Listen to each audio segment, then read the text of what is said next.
Kembali lagi dari kawasan Jalan Jenderal Sudirman nomor 219 Kota Padang Sidimpuan, One Five FM Your Lifestyle. Ya rekan-rekan, masih bersama dengan Una di siang hari ini dan juga ya seperti biasa. Seperti biasa rekan-rekan, untuk hari Jumat siang itu kita ada obsesi obrolan seputar Sakofa Islami, dan kali ini bersama Una narasumber kita ada Ustazah Ummu Ulia. Jadi mari sama-sama kita sapa dulu ya. Assalamualaikum warahmatullahi wabarakatuh, Ustazah. Waalaikumsalam warahmatullahi wabarakatuh. Oke, gimana nih kabarnya Ustazah di siang hari ini? Alhamdulillah sehat. Una sehat? Alhamdulillah sehat juga Ustazah. Tema kita di siang hari ini adalah kupas tuntas pro kontra seragam kerudung non muslimah. Iya, betul. Ya Ustazah. Langsung aja silakan saya untuk memberikan materi kita di siang hari ini. Baik, terima kasih Mbak Una. Bismillahirrahmanirrahim. Assalamualaikum warahmatullahi wabarakatuh. Alhamdulillahirabbil alamin wa bihi nasta'in wa ala umuri waddin wahdahu wassalatu wassalamu ala asrofil anbiya'i wal mursalin wa ala alihi wa sahbihi ajma'in. Allahumma sholli ala Muhammad wa ala ali Muhammad wa ala sahbihi ajma'in. Rabbi ishrah li sadri wa yassir li amri wa qadatan min lisani yafqahu qawli. Rabbana zidna ilman warzuqna fahman wa amalan sholihan bi rahmatika ya arhamar rahimin. Amin ya rabbal alamin.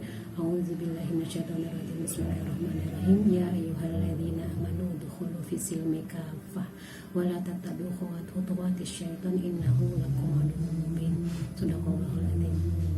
Alhamdulillah, dengan Mbak Una di sini tentunya dan juga pendengar Hati Obsesi dimanapun Anda berada, kita akan membahas topik tentang pro kontra seragam terkait dengan seragam kerudung gitu ya, yang beberapa minggu terakhir ini kan lagi hangat-hangatnya dibicarakan gitu.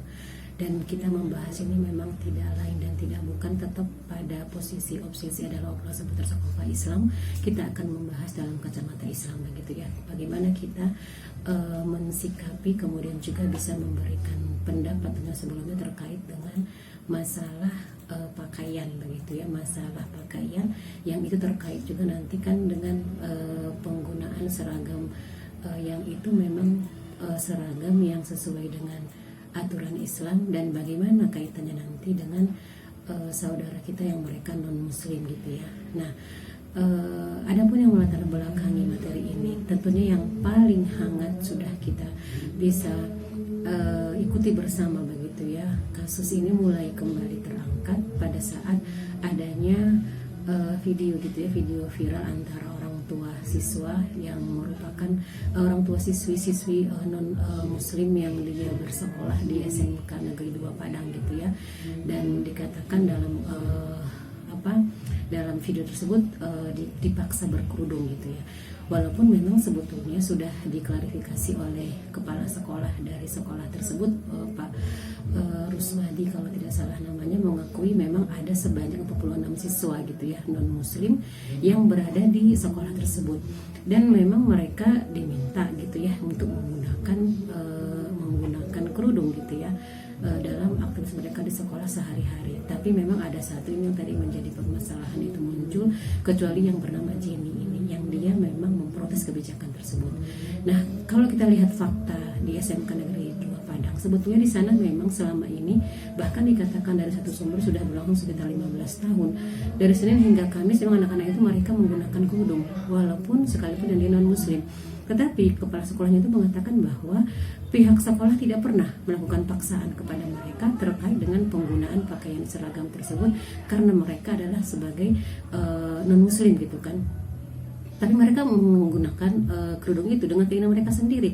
Bahkan dikatakan oleh kepala sekolah itu lagi bahwa pada acara kegiatan-kegiatan keagamaan pun mereka sering datang gitu ya, datang untuk mengikuti acara keagamaan itu, padahal mereka sebetulnya diberikan dispensasi gitu kan untuk tidak usah datang. Jadi boleh kita katakan di sini dari fakta yang ada dengan apa yang diviralkan itu gitu ya, sangat berbeda gitu kan. Dan mereka menyatakan mereka merasa nyaman saja gitu kan menggunakan pakaian seperti itu gitu. Nah kemudian juga ada tambahan dari Ketua MUI Sumatera Barat, Pak Buya Gusri Gazahar mengatakan kericuhan polemik ini sepertinya di framing gitu ya menurut beliau. Jadi seolah-olah terjadi pemaksaan, itu benar-benar terjadi. Padahal sebetulnya tidak terjadi pemaksaan, tapi memang diberikan kebebasan kepada mereka dan mereka sendiri yang memang menentukan pilihan itu. Jadi menurut Buya Gusri sama sekali memang tidak ada pemaksaan dari pihak sekolah. Jadi kalau misalnya ada tujuan dengan framing tadi itu akan menolak aturan terkait dengan kewajiban menggunakan kerudung gitu ya, jilbab bagi siswa di sekolah itu nanti dihilangkan, beliau mengatakan dia akan menentang terlebih dahulu gitu. Karena beliau mengatakan sangat mengkhawatirkan kalau sampai aturan itu nanti dirubah, apa yang terjadi dengan kondisi kaum muslimah gitu kan, siswi muslim yang lain. Dengan kondisi yang sekarang itu bisa jadi nanti malah mereka pun bisa jadi akan meninggalkan kewajiban tersebut. Maka dikatakan oleh Buya Gusri itu hanya karena nilai setitik rusak susu sebelanga gitu kan dengan kasus tersebut. Nah maka fakta inilah yang sekarang kembali mencuat dan muncullah kembali permasalahan, dan kita perlu gitu ya untuk merefresh kembali, menguatkan kembali bagaimana sih sebenarnya Islam mengatur tentang masalah pakaian, sekaligus nanti bagaimana Islam mengatur masalah berpakaian menutup aurat, menggunakan kerudung, menggunakan jilbab bagi mereka yang merupakan saudara kita yang kita katakan mereka misalnya satu warga negara yang mereka non muslim. Dan satu sisi kita lihat ada juga memang terjadi inkonsistensi begitu ya terkait dengan framing tadi. Kenapa dikatakan inkonsistensi pembelaan? Dulu kalau kita ingat ketika kalau masih siswi yang dia yang muslim, justru yang kasus yang terjadi di Denpasar Bali, kalau kita masih ingat kasus yang menimpa Anita Wardana itu kan, siswa sekolah menengah atas negeri 2 Denpasar dilarang menggunakan kerudung saat mengikuti kegiatan belajar mengajar di sekolahnya. Anita menolak larangan itu, apa yang terjadi? Malah dia diminta untuk melepas jilbabnya, melepas kerudungnya, atau kalau tidak mau dia disuruh pindah sekolah. Ini kan kita lihat bagaimana terjadi inkonsistensi di sini gitu kan.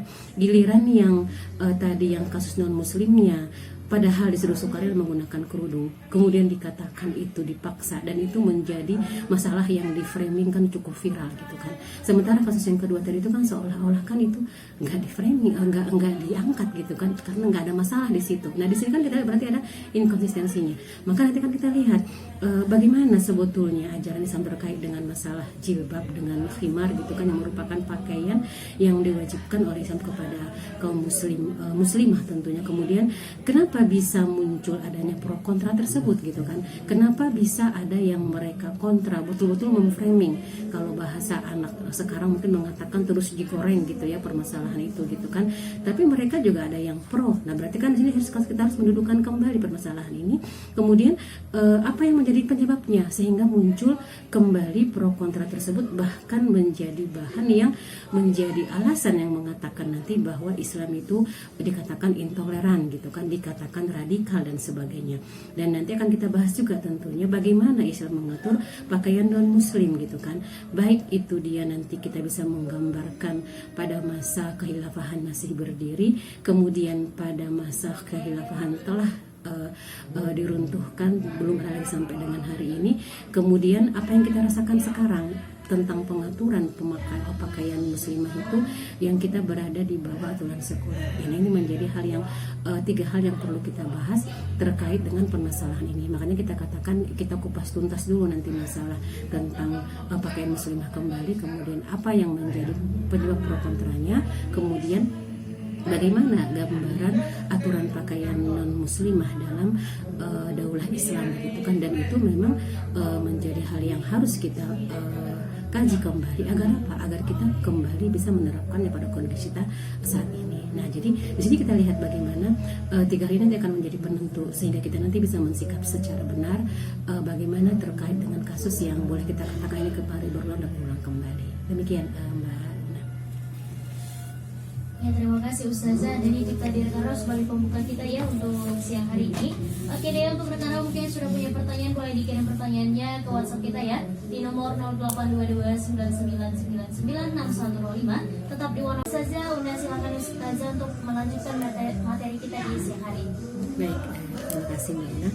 Kita lanjut terus sekarang tentang pakaian muslimah gitu ya. Kita ulang kembali ya. Sama saya yakin para pendengar kita sudah punya pemahaman gitu ya. Yang jelas yang menjadi prinsip yang pertama tentang pakaian muslimah ini kan sebetulnya aturan ini merupakan bagian dari syariat Islam yang kita sudah meyakini bahwa yang menjadi satu-satunya pembuat hukum ataupun kita katakan syariat Allah Subhanahu wa taala.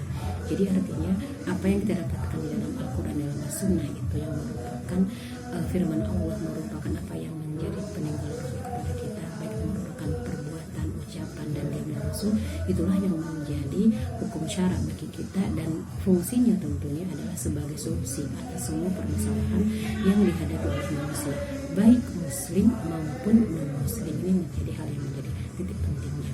Nah, kita lihat di sini nanti terkait dengan masalah pakaian, bahwa Islam sudah jelas mempunyai suatu pandangan bahwa fungsi pakaian adalah untuk menutup aurat tentunya. Nah, di sini tentunya kenapa kita perlu menutup aurat dan bagaimana batasan tentang aurat laki-laki dan perempuan.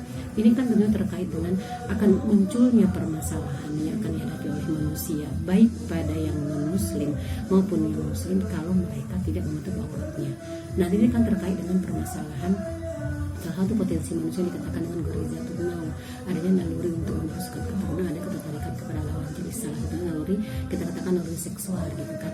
Nah, bagaimana agar tidak dimunculkan keberadaan dan naluri ini, salah satunya adalah Islam mengatur tentang masalah pakaian yang tujuan untuk menutup aurat, dan itu yang kita rasakan sekarang gitu kan. Dan adanya muncul naluri seksual itu kan, kalau dia melihat sesuatu yang merangsang gitu kan, melihat aurat itu kan tidak hanya terjadi pada yang muslim, yang non-muslim pun itu bisa terjadi. Maka permasalahan tentang pakaian itu yang tujuan menutup aurat itu adalah memakaikan permasalahan manusia, dan Allah tidak membatasi, itu harus hanya kepada yang muslim saja, juga kepada yang muslimah. Inilah yang kita rasakan kalau itu diterapkan. Sebagai satu contoh akan dirasakan bahwa Islam merupakan rahmatan lil alamin. Nah, kalau kita ingat kembali dari prinsip dasar terkait dengan aturan ataupun syariah tadi itu untuk menyelesaikan permasalahan manusia, maka masalah pakaian sudah jelas gitu ya, tidak ada perbedaan pendapat dari para ulama-ulama jumhur, wajib yang namanya menutup aurat dan bukan merupakan permasalahan khilafiyah. Jadi harus kita pahami dulu itu. Jadi yang lainnya seorang yang mengatakan menutup aurat itu adalah pilihan atau sukarela, tidak, itu merupakan suatu kewajiban. Dan itu sudah merupakan jumhur ulama, nggak ada ulama yang punya pendapat boleh membuka aurat gitu kan. Nah, bagaimana bentuk pakaiannya? Nah, kita lihat yang pertama dikatakan pakaian itu kan ada pakaian dikatakan jilbab, ada yang dikatakan dengan kerudung atau khimar. Dalilnya mana? Dalilnya di Al-Quran surat An-Nur ayat 31, kemudian Al-Ahzab ayat 59. Nah, terkait dengan nanti pada saat perempuan keluar rumah menuju kehidupan umum, ada pakaian syar'i yang memang wajib dia kenakan, itu tadi menggunakan jilbab, menggunakan kerudung. Kemudian Islam juga melarang seorang wanita itu untuk bertabaruj gitu kan, kalau dia akan menuju kehidupan umum. Kemudian memerintahkan laki-laki dan perempuan untuk menjaga pandangannya. Nah, yang kita bahas sekarang terkait dengan masalah pakaian. Artinya pakaian itu fungsinya untuk menutup aurat dengan sempurna.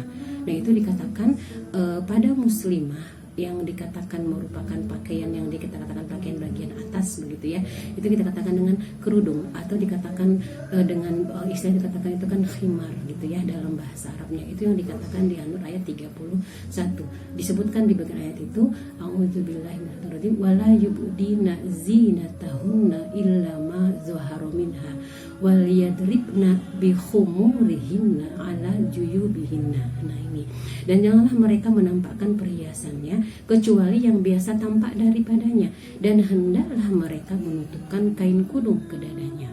Nah, itu tadi wal yadribna bi khumurihinna, itu ya, di mana ala juyubihinna. Ini pakaian yang kita katakan pakaian yang pertama, bahwa dikatakan oleh para ulama jelas yang namanya pakaian khimar itu kan kerudung yang kita pahami sekarang itu, kerudung yang menutup kepala. Kemudian pakaian itu memang digunakan untuk apa? Tadi dikatakan di kepala, kemudian menutup kepala, menutup leher, sampai menutup ke dalam dada. Jadi juyubina itu artinya juyub itu dia adalah bagian apa namanya ya, kancing pembuka baju muslimah gitu. Jadi sampai di situlah batas dikatakan pakaian dikatakan dengan khumur tadi itu, jamak dari khimar gitu kan. Nah itu yang pertama. Jadi wajib untuk menutup sampai dengan dada kalau kita mengatakan dengan bahasa yang paling mudah mungkin. Nah kemudian yang kedua, pakaian dikatakan tadi jilbab, pakaian yang memang wajib digunakan oleh seorang muslimah pada saat dia menuju kehidupan yang umum. Apa dalilnya? Al-Ahzab ayat 59. Dikatakan di sini Allah berfirman, A'udzubillahi minasyaitonirrajim, ya ayyuhan nabiyyu qul li azwajika wa banatika wa nisa'il mu'minina yudnina 'alaihinna min jalabihinna. Hai Nabi, katakanlah kepada istri-istrimu, anak-anak perempuanmu, istri-istri orang mukmin, hendaklah mereka mengulurkan jilbabnya ke seluruh tubuh mereka. Jadi seluruh tubuh mereka. Jadi jilbab itu artinya adalah dikatakan dengan makna milhafah. Milhafah itu adalah pakaian semacam baju kurung, abaya gitu ya, dia yang longgar dan tidak tipis. Kemudian dikatakan juga oleh sumber yang lain, literasi yang lain, dikatakan literatur yang lain, jilbab itu adalah laksana sirdap. Sirdap itu dia terowongan atau sinmar, lorong, baju atau pakaian longgar bagi seorang wanita itu yang dia memang, kalau gambaran lorong itu kan berarti kan dia nggak ada potongan di lorong itu kan, jadi dia memang luas gitu, luas. Kemudian itu digunakan untuk menutupi pakaian keseharian dia. Ada yang dikatakan dengan istilah mihnah, pakaian keseharian dia yang itu nanti digunakan di atas pakaian keseharian itu.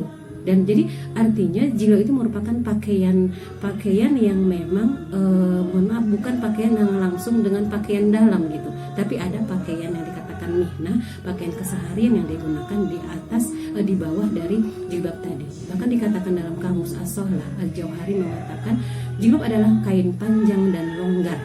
Jadi dia memang merupakan pakaian yang dia panjang, digunakan dari atas sampai dengan ke bawah.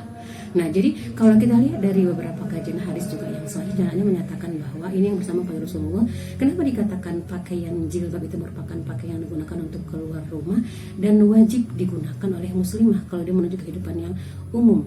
Ada sebuah hadis yang insya Allah sudah cukup sering juga kita mendengarkannya, dari hadis Ummu Atiyah. Rasulullah SAW memerintahkan kami untuk keluar pada Idul Fitri maupun Idul Adha, baik para gadis, wanita yang sedang haid dan yang lainnya. Adapun wanita yang sedang haid maka diperintahkan untuk meninggalkan sholat dan menyaksikan dakwah dan syiar kaum muslimin. Lalu aku bertanya, kata Ummu Atiyah di sini ya Rasulullah, bagaimana jika ada di antara kami yang tidak memiliki jilbab? Apa yang Rasulullah katakan? Hendaklah saudaranya meminjamkan jilbabnya. Ini hadis riwayat Muslim. Jadi artinya apa? Dengan perkataan Rasulullah hendaklah saudaranya meminjamkan kepadanya, ini menunjukkan bahwa tidak memberikan keringanan bagi perempuan yang tidak mempunyai jilbab untuk keluar rumah tanpa jilbab. Maka sampai Rasulullah mengatakan agar dipinjamkan oleh saudaranya. Nah, jadi ini yang kita katakan bahwa jilbab yang digambarkan di Al-Ahzab 59 itu merupakan pakaian luar yang digunakan pada saat seorang wanita muslim akan keluar rumah. Yang di bawahnya ada pakaian yang kita katakan mihnah tadi, pakaian keseharian yang memang digunakan oleh seorang muslimah itu di rumah bersama dengan yang mahrumnya. Nah, kemudian dari dua dalil ini dan dua penjelasan ini jelas kita lihat di sini bahwa Islam memang sudah mengatur adanya pakaian dikatakan dengan khimar, kemudian dikatakan dengan jilbab tersebut di kedua dalil tadi. Nah, sekarang kita lihat bagaimana pengaturan dalam Islam terkait dengan masalah pakaian gitu ya. Nanti langsung kita bandingkan dengan kondisi yang sekarang kita kondisi sekuler gitu ya. Dalam rentang sejarah peradaban Islam di mana kita melihat kita membaca dalam beberapa sirah Rasul digambarkan umat Islam itu kan berdampingan dengan non muslim. Yang kita katakan dengan istilah itu dikatakan di sirah non muslim yang mereka ahlu zimmah gitu ya. Mereka adalah sama posisinya, sama hak dan kewajibannya sebagai warga negara daulah pada waktu itu. Perempuan non muslim juga menggunakan pakaian yang sama dengan muslimah, menggunakan kerudung, menggunakan jilbab. Tidak dibedakan. Dalam masalah bagaimana hak mereka, bagaimana kewajiban mereka terhadap negara, itu sama sekali tidak ada diskriminasi di dalam Islam.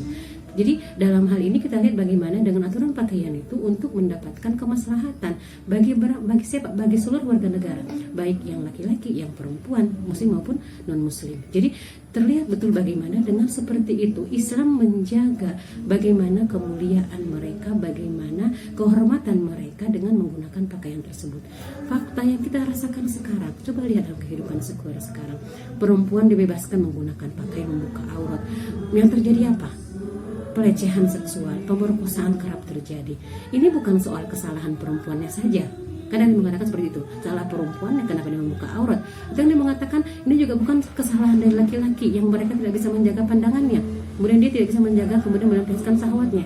Tapi yang menjadi permasalahan utamanya adalah tidak adanya kebijakan yang mengatur pergaulan laki-laki dengan perempuan dalam kehidupan publik, khususnya tentang aurat mereka, juga terkait dengan pakaian yang digunakan untuk menutup auratnya. Ini yang menjadi permasalahannya sebetulnya.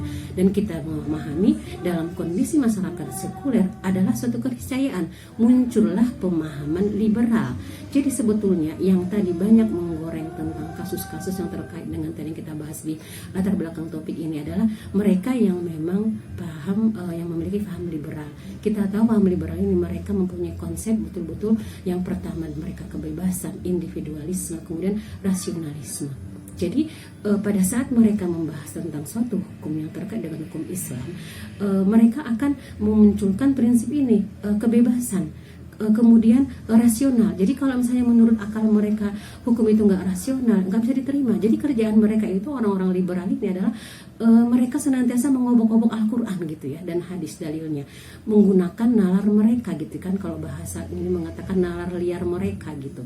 Apa yang Allah haramkan mereka pernah perselisihkan, apa yang dihalalkan pun sama gitu kan, mereka perdebatkan gitu.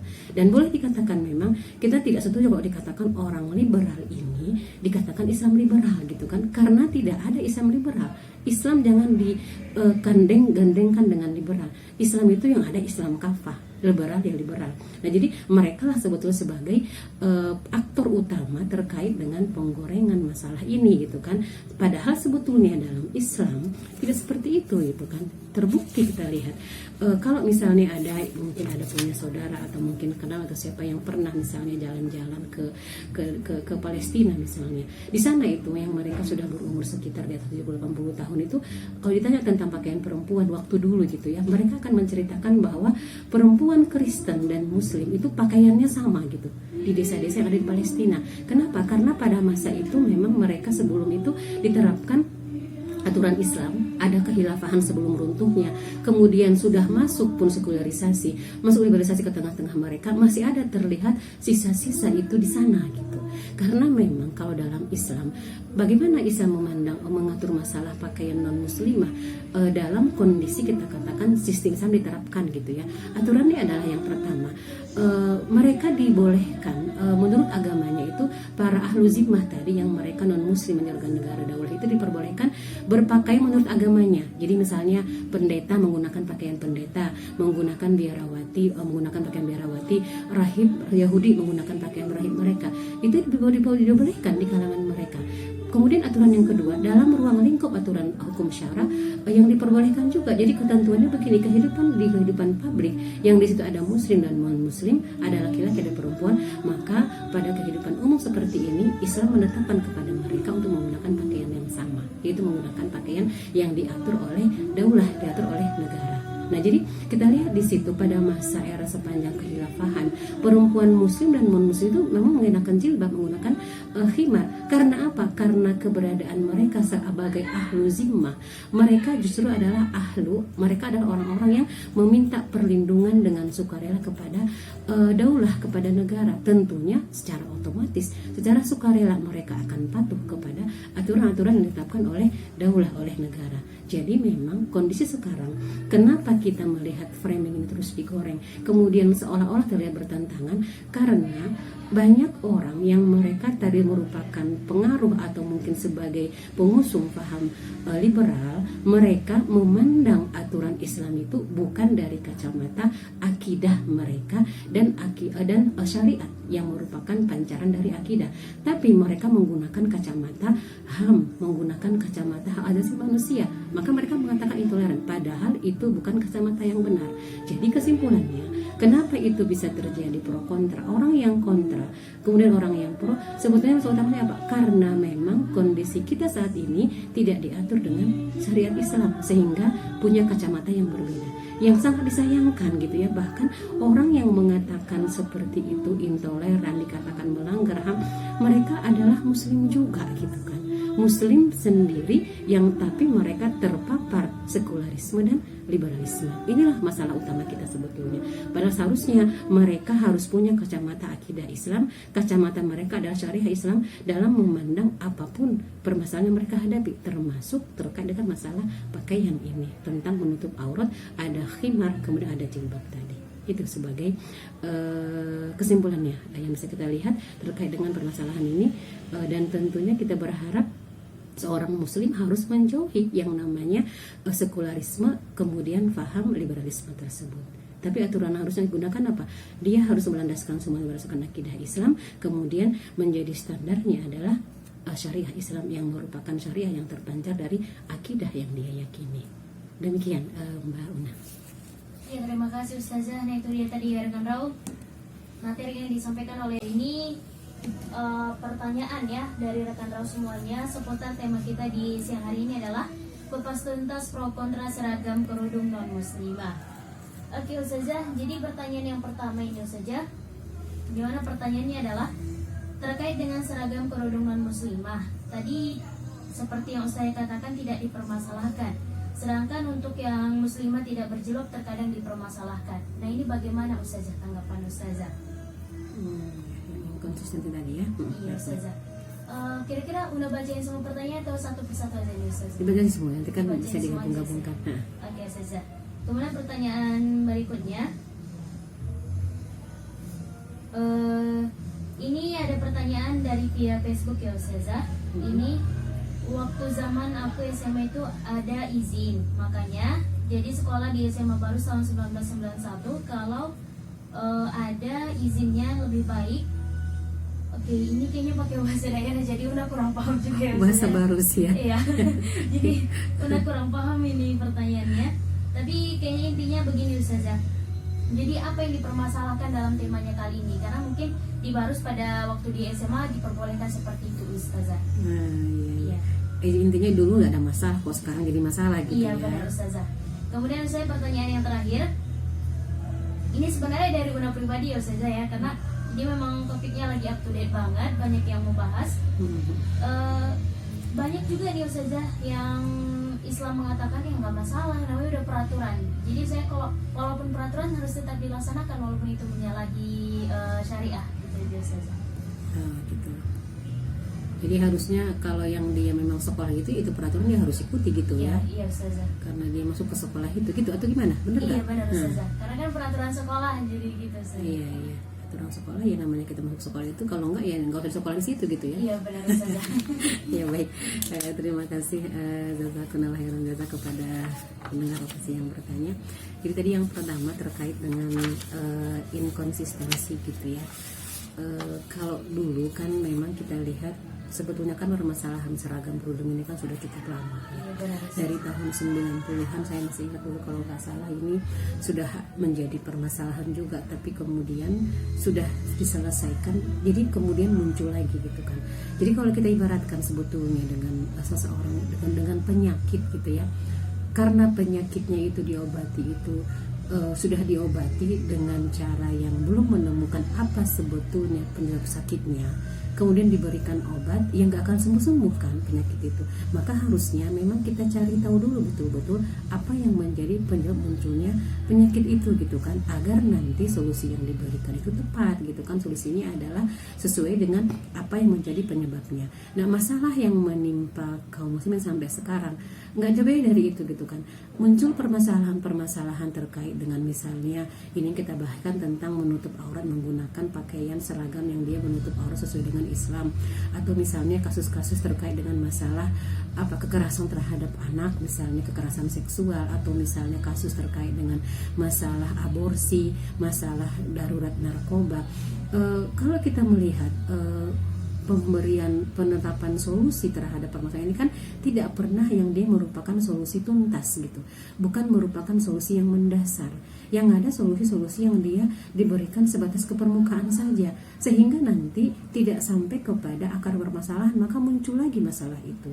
Nah, demikian juga dengan apa yang menjadi, belum lagi kita katakan nanti pihak yang mereka memang notabene kita katakan musuh Islam. Siapa musuh Islam itu? Musuh Islam itu adalah sekularisme, komunisme. Tapi kemudian dari orang-orang yang mereka menganut ajaran kedua ideologi ini, mereka pun memanfaatkanlah di garda terdepan itu adalah saudara-saudara kita, anak-anak dari kaum muslimin juga gitu kan. Jadilah dia menjadi seorang muslim, tadi kita bahas, tapi dia punya pemikiran, pemahamannya liberal gitu kan. Jadilah dia sebagai seorang muslim tapi dia sekuler gitu. Jadi dengan kondisi ini mengakibatkan masalah-masalah yang sering menimpa kaum muslimin itu aja dia akan bolak-balik terus, karena yang menjadi penyebab utamanya kan tidak pernah disentuh gitu. Nah, jadi sebetulnya kalau kita membahas terkait dengan masalah sehingga dibentukkan kata-kata radikal, ya memang harus radikal penyelesaian segala sesuatu kan, sampai ke akarnya, sampai ke dasarnya gitu. Nah, jadi termasuk tadi permasalahan ini, kenapa dikatakan ada inkonsistensi pembelaan? Nah, ini juga sebetulnya akhirnya yang disasar adalah siapa? Kaum muslimin, syariah Islam gitu kan. Kenapa kita katakan syariah Islam? Apa buktinya? Nah, pada saat kasus yang terbaru ini itu, yang non muslim yang dia merupakan pihak yang dia menggugat lah kita katakan ya, memprotes, kemudian nanti yang menjadi korbannya kan aturan di sekolah itu gitu. Dan apa yang diviralkan itu kan kemudian tidak tidak ditabayun betul-betul, diklarifikasi. Kalau udah klarifikasi dari kepala sekolahnya dan diceritakan fakta yang ada itu tidak seperti itu gitu kan. Hanya memang ada kasus satu orang yang bernama siswi si Jenny ini kan, yang dia kan memprotes. Sementara 45 siswa yang lain yang mereka non muslim pun sampai sekarang gak ada masalah. Maka muncullah kan viral di sosmed itu ada seorang mahasiswa mahasiswa Bali yang dia selama dia kuliah dia menggunakan kerudung dan dia merasa nyaman hati dengan cara seperti itu gitu kan.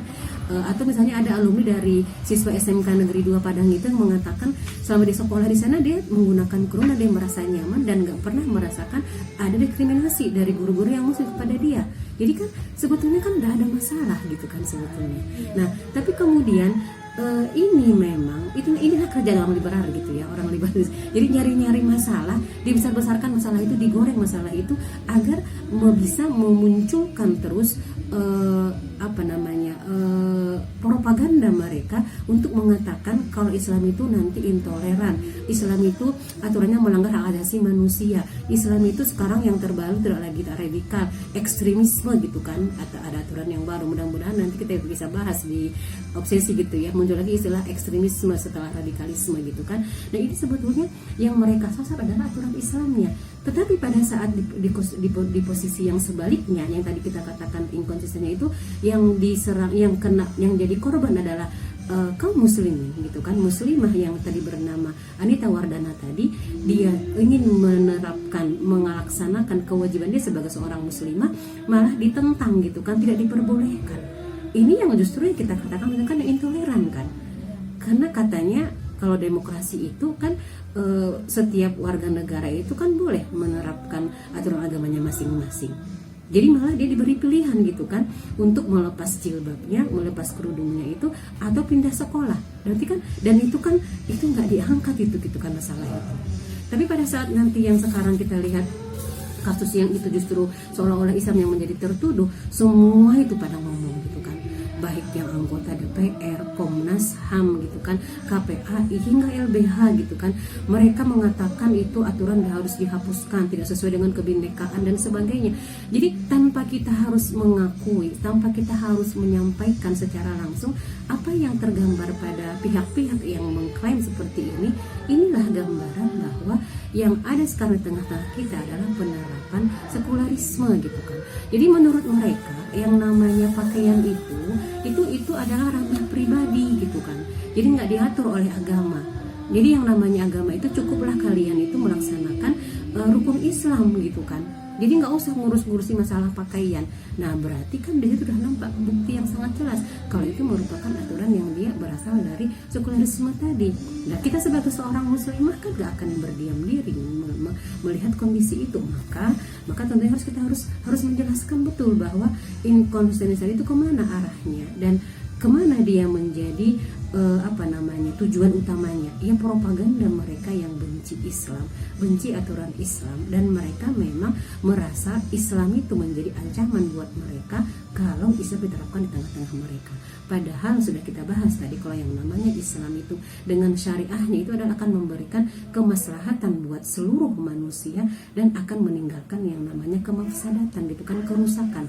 Tapi dengan catatan laksanakan dulu hukum Islamnya secara kafah gitu. Contoh tadi kan kita bahas satu contoh terkait dengan masalah zina. Islam melarang tentang zina, la taqrabu zina gitu kan. Kemudian bagaimana salah satunya untuk menghindari zina itu? Islam mengatur tata pergaulan, Islam mengatur bagaimana laki-laki ini loh auratnya, perempuan ini auratnya. Kemudian wajib menutup aurat. Kemudian berikutnya apa? Wajib untuk menundukkan, menahan pandangan. Agar apa? Agar larangan tentang zina tadi tidak sampai terjadi. Nah, masalah zina ini apakah hanya dialami oleh umat Islam? Kan tidak. Yang non muslim pun mengalami ini gitu kan. Karena yang namanya non muslim maupun muslim sama-sama manusia yang mereka punya naluri seksual tadi. Ada rangsangan gitu kan. Yang rangsangan yang bisa memicu naluri seksualnya kalau dia melihat misalnya aurat laki-laki atau aurat perempuan. Maka Islam datang untuk menyelesaikan itu, untuk mengatur itu. Jadi di mana yang salah gitu kan?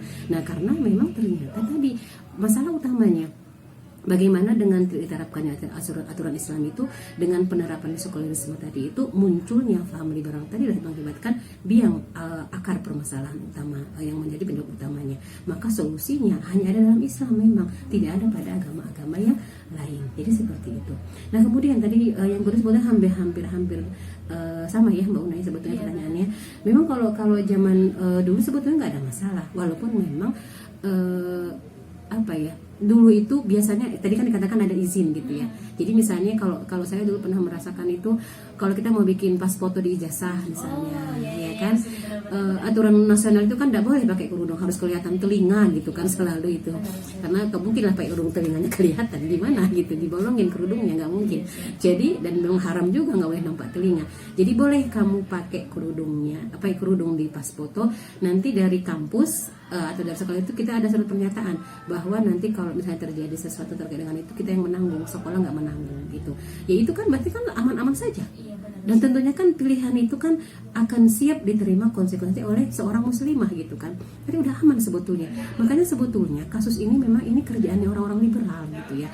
Jadi mereka memang biasanya ada sesuatu nanti konspirasi mereka atau propaganda mereka keluarkan kembali, dicarilah masalah-masalah ini agar muncul lagi Islam itu intoleran, Islam itu radikal gitu kan. Dan kita diarahkan nanti menjadi orang-orang yang pada saat membahas suatu permasalahan kacamatanya adalah HAM, kacamatanya hak asasi manusia.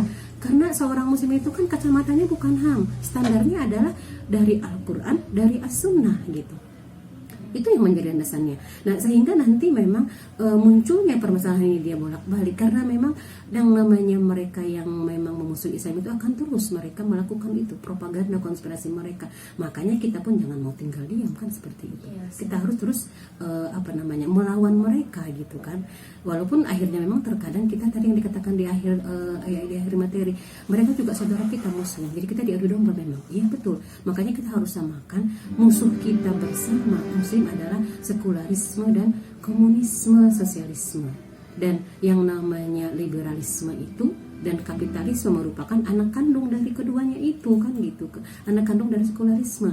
Maka itu yang menjadi musuh kita bersama, sehingga nanti kita tidak lagi bisa diadu domba oleh mereka-mereka yang memang tidak suka kalau Islam itu mengancam kedudukan mereka, mengancam hegemoni mereka, maka mereka terus mengadu domba kaum muslimin. Nah, kemudian tadi yang terakhir, jadi kalau terkait dengan fakta tadi, sebetulnya kalaupun misalnya nih kita nggak usah pakai logika, nggak usah dulu pakai aturan syariah Islam. Di mana-mana kan kalau secara analogi yang sederhana, kalau kita masuk ke suatu sistem, masuk ke suatu sekolah lah, sekolah itu kan merupakan institusi kecil. Tentunya dengan kita memilih masuk ke sekolah itu, konsekuensinya apa? Kita harus mematuhi semua aturan di sekolah itu kan gitu. Jadi kalau kita memang merasa cocok sekolah di situ dan sesuai dengan konsekuensi logisnya lah kita katakan, ikuti peraturan di sini. Tapi kalau misalnya memang tidak bersedia mengikuti peraturan itu, silahkan pilih sekolah yang lain.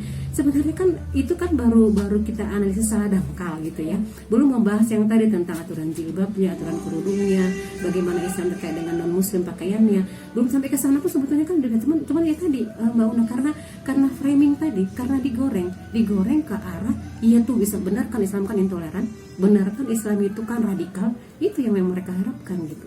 Sehingga akhirnya kan sekarang dengan kita biasa di sosmed dapat banyak fakta gitu kan, nggak mudah lagi sekarang kita itu dibodoh-bodohin gitu kan, nggak mudah kita itu untuk diikutan framing mereka. Kalau dulu kan mungkin bisa karena televisi cuma satu, cuma TVRI misalnya gitu kan. Kalau sekarang itu kan televisi pun mungkin kita nggak bisa mempercayai misalnya beritanya. Dengan sosial media kan kita bisa juga punya apa namanya, punya landasan juga yang mana berita yang kita boleh terima, yang kita percaya, yang mana yang tidak gitu kan. Jadi lebih mudah mendapatkan berita itu.